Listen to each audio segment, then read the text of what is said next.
nasci em Pato Branco, no dia 20 de julho de 79, 40 anos atrás. Uma bebê normal, saudável, com uma manchinha no queixo, como se fosse uma picada de inseto. Aos 8 meses de vida, eu tive a primeira hemorragia na gengiva, quando eu fui levada para a primeira cirurgia de emergência para estancar o sangramento. Desde ali, então, nós descobrimos que eu tinha um hemangioma. Os médicos chamavam de hemangioma e todos eles diziam que com o tempo sumiria. Porque existem dezenas de classificações das anomalias vasculares. E o hemangioma infantil é uma classificação que realmente desaparece, ou pelo menos vai regredindo depois dos 2 anos de idade do bebê. E eles imaginavam que era esse o meu caso. Porém, o hemangioma foi crescendo. Mas fui uma criança muito normal, participava de todas as brincadeiras na escola, sempre fui muito estudiosa. Com 10 anos de idade eu fazia ginástica olímpica, com 11 anos de idade ingressei no time de vôlei do colégio. Então, uma criança totalmente normal. Já na adolescência, com 13 anos mais ou menos, aí eu tinha aquele sonho de ser igual às outras. Porque o hemangioma foi evoluindo, então ele já era bem perceptível a todos, e eu queria ser igual às outras meninas. Eu me sentia linda como eu era, mas eu queria ser igualzinha às outras. Aquela coisa da adolescência, né? Da insegurança e tal, eu ficava com medo de não beijar na boca, porque, meu Deus, que menino que vai querer ficar comigo, porque eu sou diferente, porque eu tenho uma diferença. E aí, nesse momento da minha vida, nós procuramos um cirurgião plástico, que deu um diagnóstico diferente. Eu disse, não, isso é fácil de ser retirado.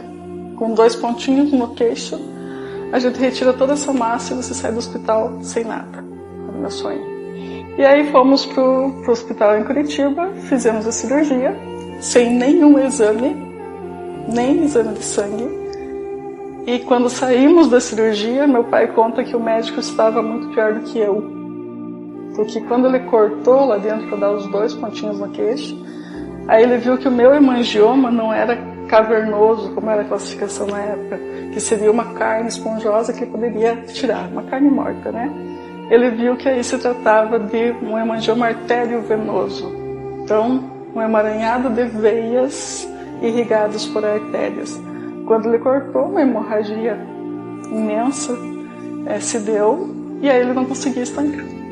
Daqueles 2 pontinhos no queixo, ele deu 16 pontos do queixo até a orelha, porque ele teve que abrir tudo para conseguir estancar, autorizar aquelas veias. Ali eu soube que então meu problema não era um problema estético, como eu achava até então.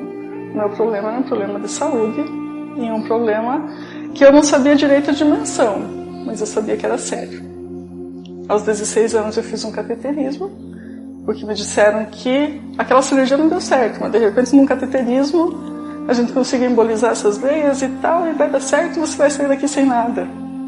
Daquele cateterismo eu saí sem esperança. Porque quando eu cheguei ao quarto, os médicos vieram e me disseram, olha, Luciana, teu problema não tem solução. Se a gente tentar embolizar, de repente um pouquinho do produto vai para o cérebro, você vai ter um AVC, pá, morreu. Então a gente não pode correr esse risco de você morrer numa sala de cirurgia. Aí pra mim, 16 anos, com uma vida inteira pela frente, podia ter me revoltado, poderia, mas não. Naquele momento aqui que eu pensei, bom, eu já sei que meu problema não é de saúde, e já sei que ele não tem solução. O que eu vou fazer? Palavra de ordem, como eu escrevo no livro, rabo de cavalo. Porque a única coisa que eu fazia para tentar esconder um pouquinho o hemangioma era soltar os cabelos, assim, eu tinha cabelo comprido. Aí eu comecei a usar rabo de cavalo, porque eu vi naquele momento que era a minha vida que estava em jogo. E quando eu vi que a minha vida estava em jogo, a estética ficou desse tamanho. Não valia mais nada para mim. E aí eu parei de tentar esconder qualquer coisa, que eu já escondia pouco, e viver. Eu disse, agora eu só quero viver. Eu não quero mais saber de médico, eu não quero mais saber de cirurgia, eu quero uma vida normal, como eu mereço ter.